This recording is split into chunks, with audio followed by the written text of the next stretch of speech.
Praise the Lord. Hallelujah. നമ്മുടെ കരങ്ങൾ ഉയർത്തി നമുക്കൊരു പ്രാവശ്യം ദൈവത്തിന് സ്തോത്രം ചെയ്യാം. ഹല്ലേലൂയ. ദൈവത്തിൻ്റെ അതിപരിശുദ്ധമായ നാമം വാഴ്ത്തപ്പെടുമാറാകട്ടെ. ഇത്രത്തോളം സമയം കർത്താവിൻ്റെ പാദപീഠത്തിലായിരിക്കാനും നല്ല വചനങ്ങൾ നമുക്ക് കേൾപ്പാനായിട്ടിടയായി തീർന്നു. അച്ചായൻ പ്രസംഗിക്കുമ്പോൾ ഞാൻ പറയേണ്ട ചില കാര്യങ്ങളോടൊക്കെ അച്ചായൻ പറഞ്ഞു പോകാറുണ്ട്. അതൊരു ആത്മാവിൻ്റെ നിയോഗമാണ്. കാരണം ഇവിടെ ഇരിക്കുന്ന ജനത്തോട് എന്താണ് സംസാരിക്കേണ്ടതെന്നുള്ളത് പരിശുദ്ധാത്മാവ് അറിയുന്നത്. പരിശുദ്ധാത്മാവ് നമ്മളോട് സംസാരിക്കും, നമ്മളത് ഏറ്റെടുക്കണം. ഹല്ലേലൂയ. ഞങ്ങൾ ചില വാക്യങ്ങളൊക്കെ നോട്ട് ചെയ്തുകൊണ്ട് വരും, അത് നമ്മൾ ഏറ്റെടുത്ത് സ്തോത്രം അതിനകത്ത് പ്രയോജനപ്പെടണം. അച്ചായനും ആരീന്ന് ഒന്നും പ്രതീക്ഷിക്കുന്നില്ല, ഞാനും ഒന്നും പ്രതീക്ഷിക്കുന്നില്ല. എല്ലാവരും നിത്യതയെ കാണണമെന്ന് ഒരാഗ്രഹം, അതല്ലാതെ വേറെ ഒരു ഭൗതികമായ കാര്യമൊന്നുമില്ല. ഹല്ലേലൂയ. നിത്യതയിൽ ദൈവരാജ്യത്തിലെത്തണം. അതുകൊണ്ടാണ് ഒരു നുഖമോ ഒരു ഭാരമോ ഇവിടെ ആർക്കും വെക്കാത്തത്. ഹല്ലേലൂയ. ഒരു ഇടർച്ച ആർക്കും വെക്കാത്തത് എന്താണെന്ന് ചോദിച്ചാൽ സ്തോത്രം ഹല്ലേലൂയ. നമ്മുടെ സഭയിൽ പിരിവുകൾ പോലും എടുക്കുന്നില്ല. അതിന് എന്നെ സെൻറ്ററിൽ നിന്ന് പരാതി പറയാറുണ്ട്, പാസ്റ്റർ ഒരു കാര്യം പറഞ്ഞാൽ പിരിവെടുക്കത്തില്ല. കാരണം എനിക്ക് ഇവിടുത്തെ എല്ലാവരുടെയും അവസ്ഥ അറിയാം, സാമ്പത്തികമായ കാര്യങ്ങൾ അറിയാം, എന്നെക്കൊണ്ട് പറ്റുന്ന രീതിയിൽ മാനേജ് ചെയ്തു പോകുക. സ്തോത്രം ഹല്ലേലൂയ. നിത്യതയിൽ എല്ലാവരും കാണണം. ഒന്ന് സ്തോത്രം ചെയ്തേ. ഹല്ലേലൂയ. ലോക സംഭവങ്ങൾ അത് പറഞ്ഞുകൊണ്ടിരിക്കുക, വിളിച്ചറിയിച്ചുകൊണ്ടിരിക്കുക. ഇപ്പോഴത്തെ ഈ വ്യാപാര യുദ്ധമൊക്കെ കേട്ടിട്ടില്ലേ? അല്ലാത്ത യുദ്ധം, ഭൂകമ്പം, പ്രയാസം, ഇതെല്ലാം പണ്ടത്തെ പോലാണോ? അടിക്കടി ഉണ്ടായിക്കൊണ്ടിരിക്കുക. അപ്പോൾ കർത്താവ് പറഞ്ഞു, ഇതാ ഞാൻ വാതുക്കലായിരിക്കുന്നു, അറിയണം. ഹല്ലേലൂയ. ഒരിടത്തും സമാധാനമില്ല. നമ്മളെല്ലാം വിദേശ രാജ്യങ്ങളിലേക്ക് പോകാൻ ആഗ്രഹിക്കുന്നവരാണ്. ഇപ്പോൾ ഒരു വിദേശ രാജ്യത്തും സ്വസ്ഥതയില്ല, സമാധാനമില്ല. അവിടെ നിന്നുള്ളവരെ ഇങ്ങോട്ട് സ്തോത്രം ഹല്ലേലൂയ ഓടിക്കാൻ തുടങ്ങുക.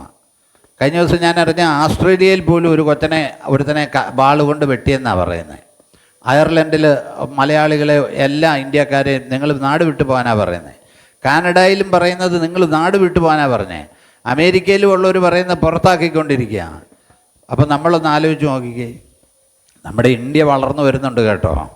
അപ്പം നമുക്ക് എന്നും പോയി ഒന്ന് ഇങ്ങനെ ചെയ്യാൻ ചിന്തിപ്പാനുള്ളതായ കാര്യമില്ല. പക്ഷേ അപ്പോൾ ആശ്രയിക്കേണ്ടത് എവിടെയാണെന്നറിയാവോ? കർത്താവിൽ മാത്രം, കർത്താവിൽ മാത്രം. ഹല്ലേലൂയ. റബ്ബറിൻ്റെയൊക്കെ വില ഇനിയും കുറയും. കാരണം കയറ്റുമതി ഒന്നും ഇനി അങ്ങോട്ട് എന്ത് ചെയ്യുന്നില്ല, നടക്കുന്നില്ല.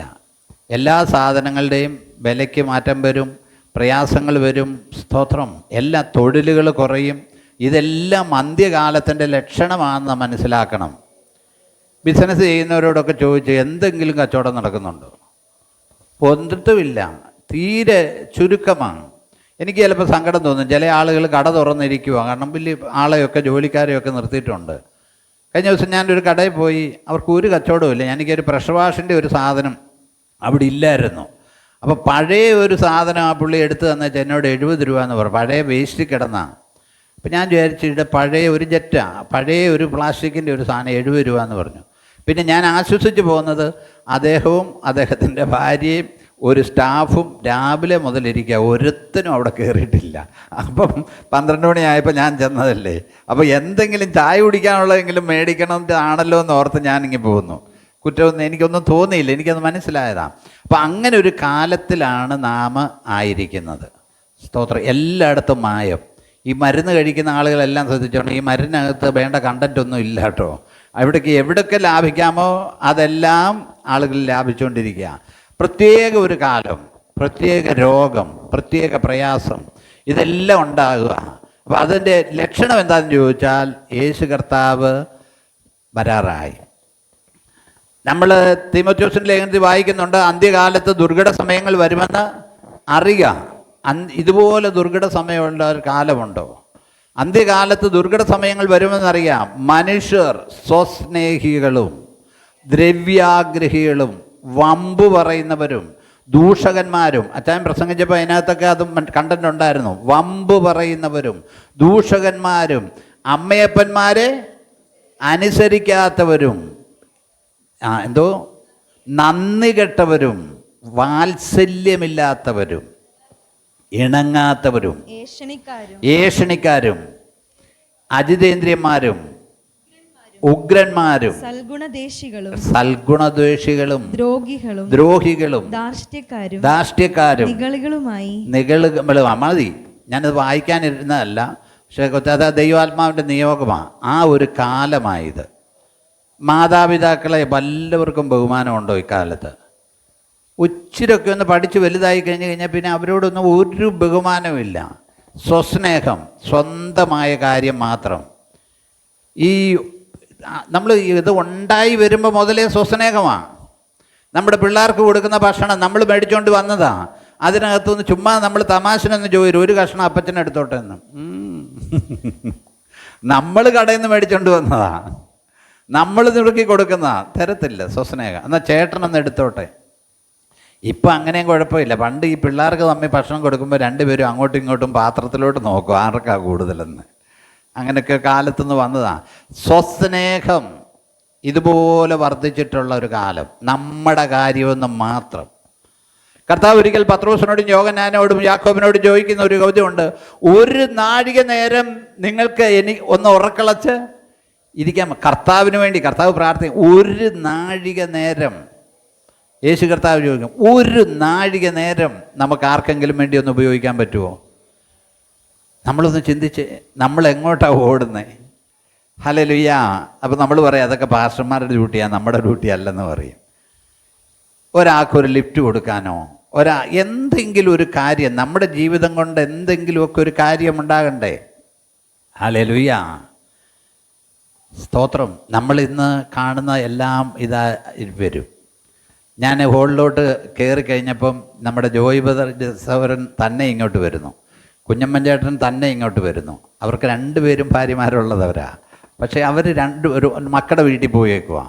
അപ്പം ഞാൻ ചിന്തിച്ചൊരു കാര്യമുണ്ട്. ഇതിങ്ങനെ കുറേ കഴിഞ്ഞ് കഴിയുമ്പോഴത്തേക്ക് ഈ തന്നെ ആകുന്നൊരനുഭവമുണ്ട്. എൻ്റെ മനസ്സിലോട്ട് വന്ന ഒരു കാര്യമുണ്ട്. അങ്ങനെയൊക്കെയുള്ളൊരു അനുഭവം നമുക്കുണ്ട് പ്രിയമുള്ളവർ. അത് നമ്മൾ മനസ്സിലാക്കണം. നമ്മളതുകൊണ്ട് ഭയത്തോടെ ഞാൻ ഉൾപ്പെടെ എല്ലാവരും മനസ്സിലാക്കേണ്ട കാര്യമുണ്ട്. എനിക്ക് ചിന്തിക്കാൻ പോലും മേല. കാരണം അടുക്കളയിൽ കയറുന്ന കാര്യം ഓർക്കുമ്പോഴേ ഒരു ഭയമാണ്. സ്തോത്രം, ഹല്ലേലൂയ. നമ്മളൊന്ന് ചിന്തിച്ചേ. അതുകൊണ്ട് സ്തോത്രം, ഹല്ലേലൂയ. നിത്യതയായ ഏറ്റവും വലുത്. ഹല്ലേലൂയ. അച്ഛൻ ആ കാഴ്ചപ്പാട് പറഞ്ഞപ്പം അച്ഛൻ്റെ കല്ലറ എൻ്റെ മനസ്സിലോട്ട് വന്ന് നമ്മൾ കണ്ടുകൊണ്ടിരിക്കുന്നതല്ലേ. അത് അങ്ങനെ ഒരു കാഴ്ചപ്പാടെന്ന് പറഞ്ഞാൽ വലിയൊരു നല്ല കാഴ്ചപ്പാടാണ് കേട്ടോ. ഹല്ലേലൂയ. ഞാൻ ഇന്നലെയൊക്കെ എൻ്റെ മനസ്സിൽ കൂടി ഇങ്ങനത്തെ കാര്യം ചിന്തിച്ച് പോയായിരുന്നു. ഈ അച്ചായൻ പറഞ്ഞ കാര്യവും ഞാൻ ചിന്തിച്ചായിരുന്നു. എൻ്റെ മനസ്സിൽ കൂടെ പോയതാണ്. നമ്മൾ എത്ര ഉണ്ടെന്ന് പറഞ്ഞാലും നമ്മുടെ വീട്ടിൽ കുഴിച്ചിടാൻ നമ്മളെ സമ്മതിക്കുമോ? നമ്മളെ പറമ്പി കൊണ്ടുവന്ന് അച്ചായൻ നല്ല മാർബിളിട്ട കല്ലറയൊക്കെ ഉണ്ടാക്കിയിട്ടുണ്ട്. അല്ലാത്തവരെ അത് നമ്മുടേതാണെന്നാണ് പറയുന്നത്. നമ്മുടേതാ മൊത്തം എന്ന് പറഞ്ഞു. പിള്ളേർ സമ്മതിക്കുമോ? ഞാൻ ഒരെണ്ണം ഉണ്ടാക്കിയിട്ട് തന്നെ എന്തൊരു ബഹളം വരുന്നു. അവസാനം അതെല്ലാം വെറുതെ കളഞ്ഞില്ലേ. കാരണം ഞാൻ പറയാം, അത്രേ ഉള്ളു ലോകം. നമ്മുടേതെന്ന് പറയുന്നത് നമ്മളെ സമ്മതിക്കത്തില്ല, അനുവദിക്കത്തില്ല. സ്തോത്രം. അപ്പം നമുക്ക് ഉള്ള ഒരു കാര്യം കർത്താവുമായിട്ടുള്ളൊരു ബന്ധമായ ഏറ്റവും വലുത്.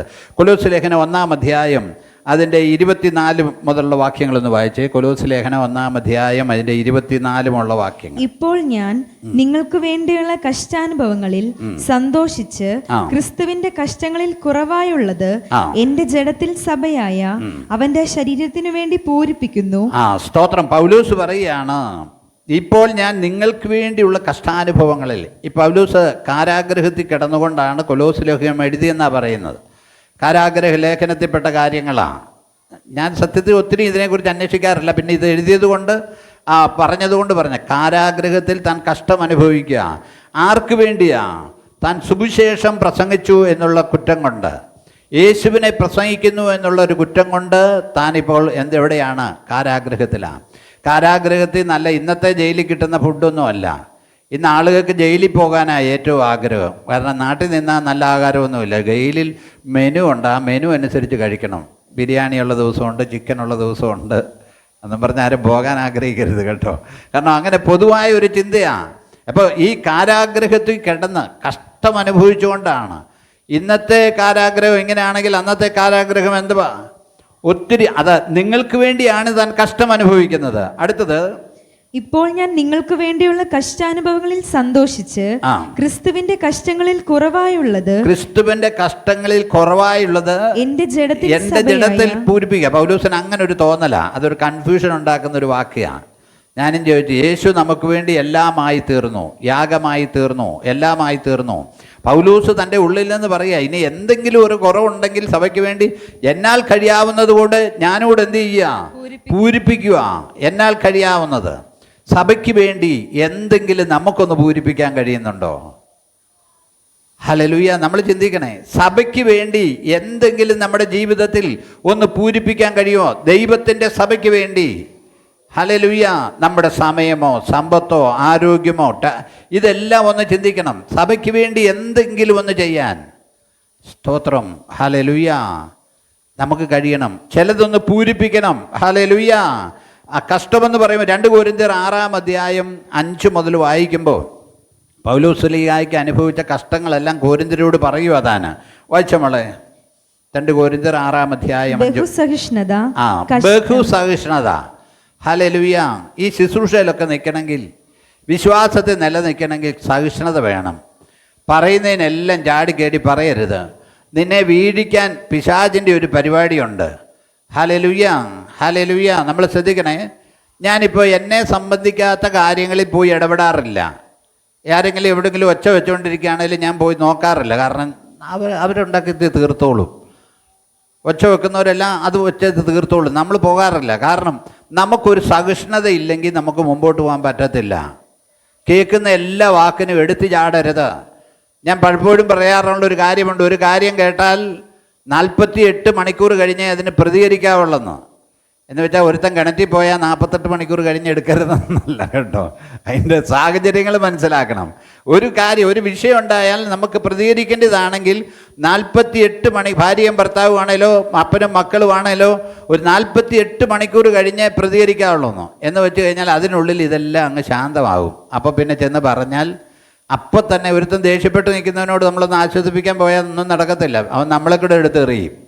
സ്തോത്രം. നമ്മൾ ശ്രദ്ധിക്കണേ. സ്തോത്രം. അപ്പോൾ ഈ ആത്മീയ ജീവിതത്തെ മുമ്പോട്ട് പോകണേ, സഹിഷ്ണുത വേണം. സഹിഷ്ണുത ഇല്ലെങ്കിൽ സ്വർഗരാജ്യത്തിൽ പോകത്തില്ല. എല്ലാത്തിനും പൊട്ടിത്തെറിക്കുന്നവരൊന്നും സ്വർഗത്തിൽ പോകത്തില്ല കേട്ടോ. പിന്നെ ഇങ്ങനെ നമുക്ക് സഭ കൂടി നടക്കാമെന്നുള്ളത് ഒരു കാര്യമേ ഉള്ളൂ. അതല്ലാതെ സ്വർഗത്തിൽ പോകണമെങ്കിൽ ഇച്ചിരൊക്കെ വിട്ടുവീഴ്ച ചെയ്യണം. തന്നെത്താൻ ത്യജിക്കണം. ഞാനെന്നുള്ള ഭാവം മാറണം. ഹല്ലേലൂയ. ഞാനെന്നുള്ള ഭാവം മാറണം. ഹല്ലേലൂയ. സ്തോത്രം. ബഹുസഹിഷ്ണുത, പിന്നെ കഷ്ടം, ബുദ്ധിമുട്ട്, സങ്കടം, തല്ല്, തടവ്, കലഹം, അധ്വാനം, ഉറക്കളിപ്പ്, പട്ടിണി, നിർമ്മലത, പരിജ്ഞാനം, ദീർഘക്ഷമ, ദയ, പരിശുദ്ധാത്മാവ്, നിർവ്യാജ സ്നേഹം. ഇനി 10 മുതൽ വായിച്ചോ മോളെ. സമയം. ദുഃഖിതരെങ്കിലും എപ്പോഴും സന്തോഷിക്കും. ഇതെല്ലാം ഏറ്റേജ് പറയാ. ദുഃഖിതരെങ്കിലും ഞങ്ങൾ എപ്പോഴും സന്തോഷിക്കുന്നവരാ. എന്തെങ്കിലും ദുഃഖം നമുക്ക് വന്നു നിർത്താം, അതേ തുള്ളി അങ്ങ് നോക്കിയിരുന്നിട്ട് കാര്യമില്ല. അടുത്ത കാര്യം എന്നാന്ന് വെച്ചാൽ ചിന്തിക്കണം. എപ്പോഴും മനസ്സിൽ ഇങ്ങനെ ദുഃഖിച്ചിനും ജീവിക്കണ്ട എന്നുള്ളൊരാഗ്രഹം പോക്കോലും ഇങ്ങനെ മനസ്സിലോട്ട് വരും. എന്തിനാ അതിൻ്റെ കാര്യം? ഹല്ലേലൂയ. എപ്പോഴും ദുഃഖിച്ചിരിക്കരുത്. ദുഃഖിതരെങ്കിലും ഞങ്ങൾ സന്തോഷിക്കുന്നവരാ. ഹല്ലേലൂയ. ദുഃഖിതരെങ്കിലും നമ്മൾ സന്തോഷിക്കുന്നവരാ. ഹല്ലേലൂയ. നമ്മൾ ശ്രദ്ധിക്കണേ. സ്തോത്രം. പൗലോസ് പറയാ, ദുഃഖമുണ്ട്, പ്രയാസമുണ്ട്, എങ്കിലും ഞങ്ങളുടെ ഉള്ളിലൊരു സന്തോഷമുണ്ട്. കാരണം നിത്യജീവനെക്കുറിച്ച് ഞങ്ങൾ മനസ്സിലാക്കിയേക്കുക. ഈ നിത്യജീവനെക്കുറിച്ച് മനസ്സിലാക്കിയേക്കുന്നതുകൊണ്ട് ആ ഒരു സന്തോഷം നമ്മുടെ ജീവിതത്തിലുണ്ട്. ഹല്ലേലൂയ. നമ്മൾ ശ്രദ്ധിക്കണമേ. സ്തോത്രം. 2 കൊരിന്ത്യർ 1:5 മുതലുള്ള വാക്യങ്ങൾ. സ്തോത്രം. 2 കൊരിന്ത്യർ 1:5 മുതലുള്ള വാക്യങ്ങൾ. ക്രിസ്തുവിന്റെ കഷ്ടങ്ങൾ ഞങ്ങളിൽ പെരുകുന്നത് പോലെ ക്രിസ്തുവിന്റെ കഷ്ടങ്ങൾ ഞങ്ങളിൽ പെരുകുന്നത് പോലെ, ക്രിസ്തുവിന്റെ കഷ്ടങ്ങൾ ഞങ്ങൾ പെരുകുന്നത് പോലെ തന്നെ ക്രിസ്തുവിനാൽ ഞങ്ങളുടെ ആശ്വാസവും പെരുകുന്നു. ക്രിസ്തുവിനാൽ ഞങ്ങളുടെ ആശ്വാസവും പെരുകുന്നു. സ്തോത്രം. കഷ്ടങ്ങളും ബുദ്ധിമുട്ടുകളും നിന്ദയും പ്രയാസവും ഒക്കെ ഞങ്ങളും അനുഭവിക്കുന്നവരാ. എന്നാൽ കർത്താവിൻ്റെ ആശ്വാസം ഞങ്ങൾ അനുഭവിച്ചുകൊണ്ടിരിക്കുന്നവരാ. പൗലോസ് പറയാ, കഷ്ടവും പ്രയാസവും നിങ്ങളെ ആയിരിക്കരുത് നമ്മളിങ്ങനെ സെൻട്രൽ പാസ്റ്ററായിട്ടിരുന്നാൽ വലിയ കസേര ഇരിക്കാമെന്ന്. ഒന്നുമില്ല. അതിൻ്റേതായ കുത്ത്. എവിടെ എന്ത് സംഭവിച്ചാലും ഇതിൻ്റെ ഏറ്റവും മറുപടി പറയേണ്ടത് ഞാനാണ്. അപ്പോൾ അതിൻ്റേതായ പ്രയാസമുണ്ട്. ആളുകൾ തമ്മിലോ ആര് തമ്മിൽ എന്തെങ്കിലും ഒരു കാര്യമാണെങ്കിലോ എല്ലാവരെയും സന്തോഷിപ്പിച്ചുകൊണ്ട് നമുക്ക് ജീവിക്കാൻ കഴിയത്തില്ല. അപ്പോൾ അതിൻ്റേതായ പ്രയാസമുണ്ട്. സ്തോത്രം, ഹല്ലേലൂയ. അപ്പോൾ ഇവിടെ പറയുകയാണ്, വായിച്ചോളെ, ആശ്വാസം ഞങ്ങളിൽ എന്ത് ചെയ്യാണ്? പെരുകുന്നു. ഞങ്ങൾ കഷ്ടം അനുഭവിക്കുന്നു എങ്കിൽ അത് നിങ്ങളുടെ ആശ്വാസത്തിനും, ഞങ്ങൾ കഷ്ടം അനുഭവിക്കുന്നുവെങ്കിൽ അത് നിങ്ങളുടെ ആശ്വാസത്തിനും രക്ഷയ്ക്കുമാകുന്നു. ഞങ്ങൾക്ക് ആശ്വാസം വരുന്നു എങ്കിൽ അത് ഞങ്ങൾ സഹിക്കുന്ന കഷ്ടങ്ങൾ തന്നെ. ഞങ്ങൾക്ക് ആശ്വാസം ലഭിക്കുന്ന ചില കഷ്ടങ്ങൾ സഹിക്കുന്നതുകൊണ്ടാണ്. അതുകൊണ്ട് ഒരു കഷ്ടം സഹിക്കുന്ന ഒരു കഷ്ടത്തെ മുന്നേ കാണാതെ നമുക്കൊരാശ്വാസം അതിനകത്തുണ്ടെന്ന് അറിയണം. ഈ വചനം നമ്മളൊന്ന് കേട്ട് ഒരു ചെവിയിൽ കൂടെ ഒരു ചെവിയിലോട്ട് പോകരുത് കേട്ടോ. നമ്മൾ കഷ്ടം സഹിക്കുന്നുണ്ടെങ്കിൽ നമ്മളെ എത്ര ഉപദ്രവിക്കുന്നവരുണ്ടെന്നറിയാമോ? ഞാൻ ഓർക്കുന്നുണ്ട്, എന്നെ ഉപദ്രവിച്ച ആളുകൾ എന്നെ ഇരുത്തിക്കൊണ്ട് ഇപ്പം ഉയർത്തി പറയുന്നത് ഞാൻ കേട്ടിട്ടുണ്ട്. അപ്പോൾ എൻ്റെ മനസ്സിൽ തോന്നാറുണ്ട്, കർത്താവെ എന്തോരം ഉപദ്രവിച്ചതാ. പക്ഷേ സ്തോത്രം, ഹല്ലേലൂയ, നമ്മളെ എത്ര ഉപദ്രവിച്ചാലും ഇതിൻ്റെ മധ്യത്തിൽ നമ്മളെ ദൈവത്തിൻ്റെ ഉയർത്തേണ്ട സമയത്ത് ഉയർത്തും. ഹല്ലേലൂയ. നമ്മൾ മറ്റുള്ളവരുടെ കുറ്റം കണ്ടുപിടിക്കരുത് കേട്ടോ. അത് നമ്മൾ അന്വേഷിച്ച് കിടക്കരുത്. നമ്മുടെ കുറ്റമൊന്ന് മനസ്സിലാക്കണം, നമ്മുടെ പോരായ്മയൊന്ന് മനസ്സിലാക്കണം. യെശയ്യാവിനൊരു സ്വഭാവം ഉണ്ടായിരുന്നു. യെശയ്യാവ് ഒരിക്കൽ ഇങ്ങനെ പറയുക, വയലോട് വയൽ ചേർക്കുന്നവർക്ക് അയ്യോ കഷ്ടം, വീടോട് വീട് ചേർക്കുന്നവർക്ക് അയ്യോ കഷ്ടം. എന്ന് വെച്ചാൽ ഒരുത്തൻ വീട് പണിയുമ്പം അവന് കഷ്ടമെന്ന് പറയാം. അവസാനം സ്വർഗീയ ദർശനം വന്ന് കഴിഞ്ഞപ്പോഴത്തേക്ക് അവൻ എന്നാ പറയാം, അയ്യോ ഞാൻ ശുദ്ധിയില്ലാത്ത അധരമുള്ളൊരു മനുഷ്യൻ. കണ്ടോ, സ്വർഗീയ ദർശനം കണ്ടോ. അതുവരെ വീട് പണിയുന്നവനും കണ്ടം മേടിക്കുന്നവനും പണിയെടുക്കുന്നവനും ഒക്കെ എതിരായിട്ടാണ് പറഞ്ഞുകൊണ്ടിരുന്നത്. എന്നാൽ സ്വർഗീയ ദർശനം കണ്ടു കഴിഞ്ഞപ്പോൾ അവന് മനസ്സിലായ ഒരു കാര്യമുണ്ട്, ഞാൻ ആരാണ്? ഞാൻ ശുദ്ധിയില്ലാത്തവനാണ്. അപ്പം അതൊന്ന് പറഞ്ഞു കഴിഞ്ഞപ്പോഴത്തേക്ക് സ്വർഗത്തിൽ നിന്ന് യാഗപീഠത്തിന്മേൽ നിന്ന് ഒരു കനൽ എന്ത് ചെയ്തു? കൊണ്ടുവന്ന് അവൻ്റെ അധരത്തിന്മേൽ തൊടുവിച്ചു. സ്തോത്രം, ഹല്ലേലൂയ. ശ്രദ്ധിക്കണേ, സ്തോത്രം. 1 തീമോഥെയോസിൻ്റെ ലേഖനം 4-ാം അധ്യായം 12 മുതലുള്ള വാക്യങ്ങളൊന്ന് വായിച്ചേ. സ്തോത്രം. അവിടെ പറയുന്ന ഒരു കാര്യമുണ്ട്. സ്തോത്രം. ആര് നിന്റെ യൗവനം എന്ത് ചെയ്യരുത്? തുച്ഛീകരിക്കരുത്. നമ്മുടെ യൗവന പ്രായമായ ഏറ്റവും നല്ല പ്രായം. അന്നേരം എന്തെല്ലാം പഠിക്കാൻ പറ്റുമോ അതെല്ലാം പഠിക്കണം, എന്തെല്ലാം ചെയ്യാൻ പറ്റുമോ അതെല്ലാം ചെയ്യണം. കുഞ്ഞുങ്ങളെല്ലാവരും എല്ലാ ജോലിയും പഠിച്ചിരിക്കണം. സ്തോത്രം. നമുക്ക് പഠിക്കാവുന്നൊരു സമയമുണ്ട്. ഇപ്പം എനിക്കൊന്നും ഒരു വാക്യം പോലും കാണാതെ പഠിക്കാനുള്ള കപ്പാസിറ്റി ഇല്ല. ചിലപ്പോൾ പോലും ഈ പറയുന്ന വാക്കുകൾ പിന്നെ മനസ്സിലോട്ട് വേറൊരു ചിന്ത വന്നാൽ അങ്ങ് മാറിപ്പോവുക. സ്തോത്രം, ഹല്ലേലൂയ. അതുകൊണ്ട് ഒരു സമയമുണ്ട്. ആരും നിങ്ങളുടെ സമയം വെറുതെ കളയരുത്. എന്തെങ്കിലും കൈത്തൊഴിലറിയാവുന്ന എത്ര പേരുണ്ട്? പണ്ട് നമ്മൾ പിള്ളേരെ കൊണ്ടൊക്കെ എന്നെ ബാഗ് തയ്പ്പിക്കുമായിരുന്നു, തുണി തയ്പ്പിക്കും. ഇപ്പം ആർക്കെങ്കിലും എന്തെങ്കിലും അറിയാമോ? എന്തെങ്കിലും അടുക്കളപ്പണി അറിയാമോ? എന്തെങ്കിലും ഒരു കാര്യം അറിയാമോ? സ്തോത്രം, ഹല്ലേലൂയ. സ്തോത്രം. പ്രിയമുള്ളവർ, എന്തെങ്കിലുമൊക്കെ കൈകൊണ്ട് എനിക്ക് നാരങ്ങാവെള്ളം വേണമെന്ന് പറഞ്ഞാൽ എൻ്റെ കൊച്ചുമക്കൾ 2 പേരും നന്നായിട്ട് എടുത്തുകൊണ്ട് വരും. അത് നല്ല സ്റ്റൈലിൽ എടുത്തുകൊണ്ട് വരും. അവരത് പഠിച്ചിട്ടുണ്ട്. എന്തെങ്കിലും ചെയ്തു തരണമെന്ന് വെച്ചാൽ, ടോസ്റ്റ് ചെയ്ത് തരണമെന്ന് പറഞ്ഞാൽ അവരത് ചെയ്യും. അവരത് പഠിച്ചിട്ടുണ്ട്. നിങ്ങൾ യൗവനം ആരും എന്ത് ചെയ്യരുത്? തുച്ഛീകരിക്കരുത്. അടുത്തത്, വാക്കിലും നടപ്പിലും. കേട്ടോ, എന്തെല്ലാം കാര്യമാണ് പറയുന്നത്. വാക്കില്, നടപ്പില്, പിന്നെ സ്നേഹത്തിൽ. വാക്കിലും നടപ്പിലും ഒരു സ്നേഹത്തിൻ്റെ ആർദ്രത ഭാവം നമ്മുടെ കണ്ണിൽ നിന്ന് വേണം. എപ്പോഴും കുത്തി വീർത്തിരുന്നിട്ട് വല്ല കാര്യമുണ്ടോ? നമ്മളെ കാണുമ്പോൾ തന്നെ ഒരു സ്നേഹത്തിൻ്റെ ആർദ്രത നമ്മളിൽ നിന്നുണ്ടാകണം. ദൈവമക്കളാകുമ്പോൾ പരിശുദ്ധാത്മാവിൻ്റെ ഒരു വ്യാപാരം നമ്മളിലുള്ളത് കൊണ്ട് ആ ഒരു ഭാവം നമ്മളിലുണ്ടാകണം. ഹല്ലേലൂയ. എന്തിനാ പെന്തക്കോസ്തി വെക്കുന്ന ഒരു വലിയ മീശയൊന്നും വെക്കരുതെന്ന് പറയുന്ന കാര്യം?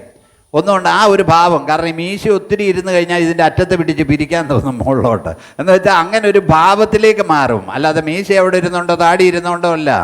സ്തോത്രം. നമ്മുടെ ഭാവം കാണുമ്പോൾ തന്നെ ഒരു ദൈവവൈതലാണെന്ന് തോന്നണം. സ്തോത്രം. നമ്മുടെ വാക്കിലും നടപ്പിലും സ്നേഹത്തിലും വിശ്വാസത്തിലും നിർമ്മലതയിലും വിശ്വാസികൾക്ക് വിശ്വാസികൾക്ക് നമ്മൾ എന്ത് ചെയ്യണം? പാസ്റ്റർമാര് മാതൃകയായിരിക്കണം, നമ്മളെല്ലാവരും മാതൃകയായിരിക്കണം. അവനൊരു ദൈവവൈതലാണെന്ന്, ആ വീട്ടുകാർ ദൈവവൈതലാണെന്ന് അയലോക്കക്കാർക്ക് പറയാനിടയാകണം. വിശ്വാസികൾക്കൊരു മാതൃകയുണ്ട്. ആ മാതൃക അനുസരിച്ച് വേണം പോകാൻ. വിശ്വാസികളുടെ വീടുകളിൽ നിന്ന് ഉയരുന്ന ശബ്ദം ദൈവത്തിന് മഹത്വമുള്ള, നാമമഹത്വമുള്ള ശബ്ദമായിരിക്കണം ഉയരേണ്ടത്. വിശ്വാസികൾ മാതൃകയായിരിക്കണം. കൊലോസിലേക്ക് മടങ്ങി വന്നാട്ടെ 1:25. കൊലോസ് ലേഖനം 1:25. എനിക്ക് നൽകിയിരിക്കുന്ന ഉദ്യോഗപ്രകാരം. വളരെ ശ്രദ്ധിച്ച. ചിലർ ചോദിക്കും പാസ്റ്റർമാർ എന്തിനാ ഇങ്ങനെയൊക്കെ എന്ന്. പൗലോസ് പറയാ, നിങ്ങൾക്ക് വേണ്ടി ദൈവം എനിക്ക് നൽകിയിരിക്കുന്ന ഉദ്യോഗം. ഇപ്പൊ എനിക്ക് ദൈവം ഒരു ഉദ്യോഗം ഏൽപ്പിച്ചിട്ടുണ്ട്. അത് ദൈവം ഏൽപ്പിച്ച ഒരു ഉദ്യോഗമാണ്, അതൊരു ജോലിയാ. അത് നമ്മൾ മനസ്സിലാക്കണം. എല്ലാ വേലയും പറയുന്നു ശുശ്രൂഷ എന്ന് പറയുന്നത് വലിയ കാഴമ്പൊന്നും ഇല്ലെന്നാണ് പറയുന്നത്. ചിലർ എൻ്റെ വീട്ടുകാരൊക്കെ പണ്ട് പറയുമായിരുന്നു, നിങ്ങൾക്കൊന്നും ഒരു പണിയൊന്നും ഇല്ലല്ലോ എന്ന്. അതെന്ന് വെച്ചാൽ നമ്മളെ അങ്ങ് താത്തി കെട്ടുക. ഹല്ലേലൂയ. അപ്പോൾ അവരുടെ പണി തന്നെ സായിപ്പിന് പുല്ല് വെട്ടുക. സായിപ്പിന് പുല്ല് വെട്ടുന്നതാണോ അതോ നമ്മുടെ അന്തസ്സായിട്ട് സുവിശേഷം പ്രവർത്തിക്കുന്നതാണോ നല്ലത്? അവർക്ക് ജോലിയുണ്ടെന്നാണ് പറയുന്നത്. സ്തോത്രം, ഹല്ലേലൂയ. പ്രിയമുള്ളവരെ, ആ ഒരു ഉദ്യോഗം, സുവിശേഷം അറിയിക്കുക, പാസ്റ്ററാകുക അല്ലെങ്കിൽ ശുശ്രൂഷനാകുക, സുവിശേഷ വേല അറിയിക്കുക എന്ന് പറഞ്ഞാൽ അതൊരു ഉദ്യോഗമാണ്. നമ്മുടെ ആളുകൾ പരസ്യങ്ങൾക്കും കാര്യത്തിനും അത് ദൈവം കടന്നിരിക്കുന്ന ഒരു ഉദ്യോഗമാണ്. അവർക്ക് വേറെ പല തൊഴിലും അവർക്കറിയാം, എങ്കിലും അതൊരു ഉദ്യോഗമാണ്. സ്തോത്രം, മനസ്സിലാക്കണം. വായിച്ചോ, താഴ്ത്തു വായിച്ചോ മോളെ. അത് പൂർവ്വകാലങ്ങൾക്കും തലമുറ. ഈ ഒരു കാര്യം പഴയ നിയമ വിശുദ്ധന്മാർക്ക് മനസ്സിലായില്ലായിരുന്നു. ദൈവസഭയെന്നുള്ളൊരു മർമ്മം അബ്രഹാമിന് മനസ്സിലാക്കിയില്ല. ആ തലമുറയുള്ള ആളുകൾക്ക് മനസ്സിലായില്ല. യോഹന്നാൻ സ്നാപകം വരെയുള്ള ആളുകൾക്ക് മനസ്സിലായില്ല. ദൈവത്തിൻ്റെ മർമ്മത്തിൽപ്പെട്ട കാര്യമായി സഭയെന്ന് പറയുന്നത് കേട്ടോ. അത് ആർക്ക്? പുതിയ നിയമത്തിലാണ് ദൈവമായ കർത്താവ് നമുക്ക് വെളിപ്പെടുത്തി തന്നത്. പൂർവ്വകാലത്ത് അത് അവർക്ക് മറഞ്ഞിരിക്കുകയായിരുന്നു. സ്തോത്രം, ഹല്ലേലൂയ. എന്നാൽ ഇപ്പോൾ എന്ത് ചെയ്തിരിക്കുക? വേഗം വായിച്ച് അവസാനിപ്പിച്ചു. ഇപ്പോൾ അവന്റെ വിശുദ്ധന്മാർക്ക് വെളിപ്പെട്ടിരിക്കുന്നു. ഇപ്പോൾ അത് വിശുദ്ധന്മാർക്ക് സഭയെക്കുറിച്ചുള്ള കാര്യം എന്ത് ചെയ്തിരിക്കുക? വെളിപ്പെട്ടിരിക്കുക. സഭ എന്നുള്ളൊരു കാര്യം ഉണ്ടെന്നുള്ളൊരു കാര്യം വെളിപ്പെട്ടിരിക്കുക. അവരോട് ജാതികളുടെ ഇടയിൽ ഈ മർമ്മത്തിന്റെ മഹിമദാനം എന്തെന്ന് അറിയിപ്പാൻ. ഈ ജാതികളുടെ ഇടയിൽ ഈ മർമ്മത്തിന്റെ മഹിമാധനം എന്ന് വെച്ചാൽ ഇതിനേക്കാൾ വലിയൊരു ധനമില്ല. കർത്താവിനെ ഉൾക്കൊള്ളുന്നതിനേക്കാൾ വലിയൊരു ധനമില്ല. ഹല്ലേലൂയ. ഞാൻ കഴിഞ്ഞ ദിവസം ഇവിടെ വായിച്ച് ഞാൻ മറന്നുപോയി. ഒരു ശാസ്ത്രജ്ഞനോട് ചോദിച്ചു, നിങ്ങളുടെ കണ്ടുപിടുത്തത്തിൽ ഏറ്റവും വലിയ കണ്ടുപിടുത്തം എന്താണെന്ന്. അല്ലെ തലച്ചോറിക്കൂടെ പോകുന്നത്. യേശു എൻ്റെ പാപം മോചിച്ചു എന്നുള്ളതാണ് ഞാൻ ഏതോ ഒരുത്തൻ ഞാൻ വായിച്ചായിരുന്നു. യേശു എൻ്റെ പാപം മോചിച്ചു എന്നുള്ള അതാണ് എൻ്റെ തലച്ചോറിക്കൂടെ പോകുന്ന ഏറ്റവും വലിയ കാര്യം. ഹല്ലേലൂയ. അതാണ് ഏറ്റവും വലിയ കാര്യം. കർത്താവ് നമ്മുടെ പാപം മോചിച്ചു, കർത്താവ് നമ്മെ ശുദ്ധീകരിച്ചു. അതാ നമ്മുടെ ജീവിതത്തിലെ ഏറ്റവും വലിയ കാര്യം. വേഗം താഴ്ത്തി വായിച്ചോളൂ. എന്തെന്ന് അറിയിപ്പാൻ ദൈവത്തിന് ഇഷ്ടമായി. ദൈവത്തിന് നമ്മളോട് പ്രസാദമായി കേട്ടോ. ഈ കാര്യം നമ്മൾ ആരാധനയ്ക്ക് വരുന്ന നമ്മളോട് ദൈവത്തിന് പ്രസാദമായി. അടുത്തത്, ആ മർമ്മം മഹത്വത്തിന്റെ പ്രത്യാശയായ ക്രിസ്തു നിങ്ങളിൽ ഇരിക്കുന്നു എന്ന്. ആ മർമ്മം മഹത്വത്തിന്റെ പ്രത്യാശയായ ക്രിസ്തു നിങ്ങളിൽ ഇരിക്കുന്നു എന്നുള്ളത് തന്നെ. ക്രിസ്തു നമ്മളിൽ ഇരിക്കുന്നുണ്ടോ? ക്രിസ്തുവിന്റെ ഭാവമുണ്ടോ? Hallelujah, hallelujah. നമ്മൾ ശ്രദ്ധിക്കണേ, ഈ ഒരു മർമ്മം നമ്മുടെ ജീവിതത്തിൽ വേണം. ക്രിസ്തുവിന്റെ ഒരു ഭാവം. Hallelujah, hallelujah. എന്നോട് കഴിഞ്ഞ ഒരു ദിവസം ഒരു പാസ്റ്റർ പറഞ്ഞു, എന്നോട് പറയും, ഇങ്ങനെ പാസ്റ്റർ ഇങ്ങനെ താന്ന് പറഞ്ഞിട്ടൊന്നും കാര്യമൊന്നുമില്ല, ഇച്ചിരി ശബ്ദം എടുത്ത് ധൈര്യം ഇങ്ങനെ പറയണം. നമ്മൾ എന്തോരം സ്വോത്രം ചെയ്തിട്ടാണ് ഇതെല്ലാം കുറച്ചിങ്ങനെ വന്നേക്കുന്നത്. ഹല്ലേലൂയ. നമ്മൾ അങ്ങനെ പറഞ്ഞുകൊണ്ട് നടന്നവരല്ലേ. ദൈവത്തിൻ്റെ കൃപയാൽ എന്തോരം ദൈവം നമ്മെ ഈ അനുഭവത്തിലേക്ക്, താഴ്മയുടെ അനുഭവത്തിലേക്ക് കൊണ്ടുവന്നത്. ഹല്ലേലൂയ, സ്തോത്രം. അതുകൊണ്ട് ക്രിസ്തു നമ്മളിൽ ഉണ്ടെന്നുള്ളൊരു കാര്യം നമ്മൾ അറിയണം. ക്രിസ്തു നമ്മളിലുണ്ട്. എല്ലാവരിലും ഉണ്ടോ? ക്രിസ്തു നമ്മളിൽ വെളിപ്പെടുന്നുണ്ടോ? നമ്മുടെ ഏതെങ്കിലും നേഴ്സുമാരായ പിള്ളേരോട് എനിക്ക് ഓർപ്പിക്കാനുള്ളത്, നിങ്ങൾ രോഗികളെ ശുശ്രൂഷിക്കുമ്പോൾ നിങ്ങളിൽ ക്രിസ്തുവിൻ്റെ ഒരു ഭാവം വേണം. ഹല്ലേലൂയ. രോഗികളൊക്കെ റഫായിട്ട് ഇടപെടും എന്ന് പറഞ്ഞാൽ നിങ്ങൾ ആ രീതിയിൽ ഇടപെടണം. ഹല്ലേലൂയ. ക്രിസ്തു നമ്മളിൽ ഉണ്ടാകുന്നെന്നുള്ളൊരു കാര്യം വലിയ സുവിശേഷമൊന്നും പറയണ്ട, നിങ്ങളിൽ ക്രിസ്തു ഉണ്ടെന്ന് മനസ്സിലാകണം. ഹല്ലേലൂയ. ചില നേഴ്സുമാരൊക്കെ രോഗികളോട് തട്ടിക്കയറുന്ന ഞാൻ കണ്ടിട്ടുമുണ്ട്. സ്തോത്രം, ഹല്ലേലൂയ. പ്രിയമുള്ളവരെ, നമ്മൾ ശ്രദ്ധിക്കണേ. സ്തോത്രം. നമ്മൾ ക്രിസ്തുവിന്റെ ഭാവമുള്ളവരാകണം. അടുത്തത്, അവനെ ഞങ്ങൾ അറിയിക്കുന്നതിൽ ഏതു മനുഷ്യനെയും ക്രിസ്തുവിൽ തികഞ്ഞവനായി. എന്തിനാ ഇവിടെ പ്രസംഗിക്കുന്നതെന്ന് അറിയാമോ? പറയുന്നത് തന്നെ അത് പറയുന്നത് ചിലപ്പോൾ തോന്നും, ക്രിസ്തുവിൽ ഒന്ന് തികഞ്ഞവരാക്കാൻ. നമ്മളെ ഓരോരുത്തരെയും ക്രിസ്തുവിൽ എന്ത് ചെയ്യണം? നമ്മൾ ആരും ഗുസ്തിക്ക് വന്നവരല്ല കേട്ടോ. നമ്മൾ ഒരു കാര്യം മനസ്സിലാക്കണം, നമ്മുടെ എല്ലാ കാര്യം യോഗം കഴിഞ്ഞുള്ള സംസാരവും വളരെ ശ്രദ്ധിക്കണം. അതിനകത്ത് പാപം ഉണ്ടാകരുത്. അതിൽ നിന്ന് നമ്മൾ വളരെ ശ്രദ്ധിക്കണം. ഭാവം, ഈ വലിയ വർത്തമാനം, ഇതൊന്നും ദൈവസന്നിധി പോകത്തില്ല, അതൊന്നും വിലപ്പോകത്തില്ല കേട്ടോ. ഹല്ലേലൂയ. വായിച്ചമോള്, ക്രിസ്തുവിൽ എങ്ങനെയെങ്കിലും തികഞ്ഞവനാകണം. നമുക്ക് അങ്ങനെയുള്ള കാര്യമാണോ സംസാരിക്കുന്നത്? നമ്മുടെ ക്രിസ്തുവിന് ദൈവത്തിന് വേണ്ടി പ്രയോജനപ്പെടുമെന്നുള്ള കാര്യം ആരെങ്കിലും സംസാരിക്കുന്നുണ്ടോ? ഹല്ലേലൂയ. കൗതാട്ടോളത്ത് പോയാൽ നല്ല പന്നി കിട്ടുമെന്നാണ് പലരും പറയുന്നത്. ആരാ? കാരണം ക്രിസ്തുയേശുവിൻ്റെ എന്തെങ്കിലും പ്രയോജനമുള്ള കാര്യം പറ. ക്രിസ്തുവിലൊന്ന് തികഞ്ഞവരാണ്. നമുക്ക് ആത്മീയമായിട്ട് എത്ര പേര് സംസാരിച്ചിട്ടുണ്ട് നമുക്ക് ആത്മീയമായിട്ട് ഒന്നുകൂടെ വർദ്ധിച്ചു വരണമെന്ന്. നമുക്ക് ആത്മീയമായിട്ട് ഒന്നുകൂടെ വർദ്ധിച്ചു വരണം, നമുക്ക് സുവിശേഷ വേലയെ വർദ്ധിച്ചു വരണം. അങ്ങനെ ആഗ്രഹിക്കുന്ന എത്ര പേരുണ്ട്? സ്തോത്രം. ഹല്ലേലൂയ. നമ്മളൊന്ന് ചിന്തിച്ച് നോക്കിക്കേ. സ്തോത്രം.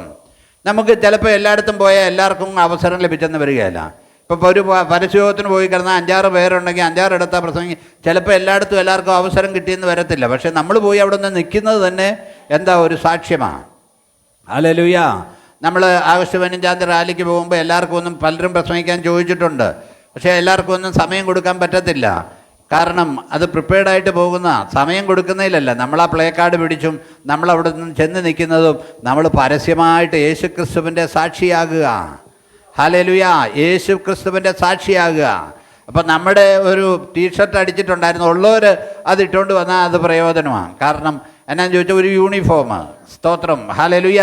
കർത്താവിനെ നമ്മൾ പ്രദർശിപ്പിക്കുക. സ്തോത്രം. അത് കപടഭക്തിയിലുള്ള കാര്യമല്ല കേട്ടോ.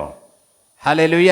ഇതിനെല്ലാം വിമർശിക്കുന്നവരുണ്ട്. അവരൊന്നും ചെയ്യത്തുമില്ല, വിമർശിക്കുകയും ചെയ്യും. തിന്നുകയില്ല തീറ്റിക്കുകയില്ലെന്ന് പറയുന്നൊരു പരിപാടിയുണ്ട്. സ്തോത്രം. ഹല്ലേലൂയ. ശ്രദ്ധിക്കണം. അതോട് വായിച്ചങ്ങ് അവസാനിപ്പിച്ച ക്രിസ്തുവിൽ തികഞ്ഞവനായി നിർത്തേണ്ടതിന് ഏതു മനുഷ്യനെയും പ്രബോധിപ്പിക്കുകയും. ഞാൻ പാസ്റ്റർമാരെന്തിനാ ഇതൊക്കെ പറയുന്നതെന്ന് ചോദിക്കും. ഏത് മനുഷ്യനെയും പ്രബോധിപ്പിക്കണം, ക്രിസ്തുവിൽ തികഞ്ഞവരാക്കണം. കുടുംബജീവിതം ഭദ്രമായിരിക്കണം, കുടുംബജീവിതത്തിൽ സ്നേഹമുണ്ടണം. എന്തെങ്കിലും ഒരു കാര്യം കുടുംബജീവിതത്തിൽ ഉണ്ടായാൽ അന്യോന്യം ഭാര്യയും ഭർത്താവും കൂടെ പറഞ്ഞു തീർക്കണം. അല്ലാതെ നാട്ടുകാരല്ല ഇതിനകത്ത് ഇടപെടേണ്ടത്. സ്തോത്രം. ഹല്ലേലൂയ. ചിലപ്പോൾ എന്തെങ്കിലുമൊക്കെ വിഷയം ഉണ്ടാകും, ഭാരപ്പെട്ട് പറയും. സ്തോത്രം. ഹല്ലേലൂയ. അതെല്ലാം വെച്ചുകൊണ്ടിരിക്കരുത്. ഉപേക്ഷണം ഞാൻ വെറുക്കുന്നു എന്നാണ് ദൈവത്തിൻ്റെ വചനം പറയുന്നത്. പ്രിയമുള്ളവർ, എന്തെങ്കിലുമൊക്കെ ഒരു കാര്യങ്ങളുണ്ടെങ്കിൽ അത് തീരണം. സ്തോത്രം. ഹല്ലേലൂയ.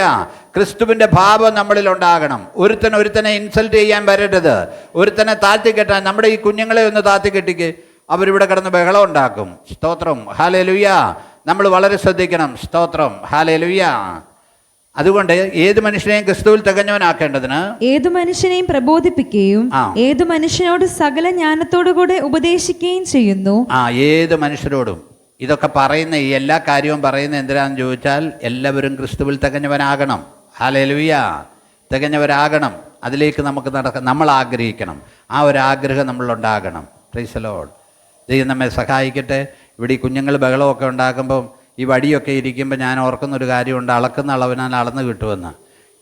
ഞാൻ ഒരിക്കൽ പറഞ്ഞ കുർബാനയുടെ ഇടയിൽ നിന്ന് അച്ഛൻ വന്ന് ഈ വടി, അച്ഛനെ ഇതിൻ്റെ പില്ലറിൻ്റെ മുകളിൽ ഈ വടി വെച്ചിട്ടുണ്ടായിരുന്നു. ഞാൻ കുറേ ഇടി ഉണ്ടാക്കിയത് അവിടെ ഇരുന്ന്. അപ്പോൾ തല്ല് കിട്ടിയത് ഞാൻ ഈ പിള്ളേരുണ്ടാക്കുമ്പോൾ ഓർക്കും അളക്കുന്ന അളവിനാൽ അളന്ന് കിട്ടും. അവരേതായാലും ഇടിയൊന്നും ഉണ്ടാക്കുന്നില്ലല്ലോ. ദൈവം നമ്മുടെ കുഞ്ഞുങ്ങൾക്ക് വേണ്ടി പ്രാർത്ഥിക്കാൻ കടന്നു വന്ന എല്ലാവരെയും ദൈവം അനുഗ്രഹിക്കട്ടെ. നമുക്ക് പ്രാർത്ഥിക്കാം.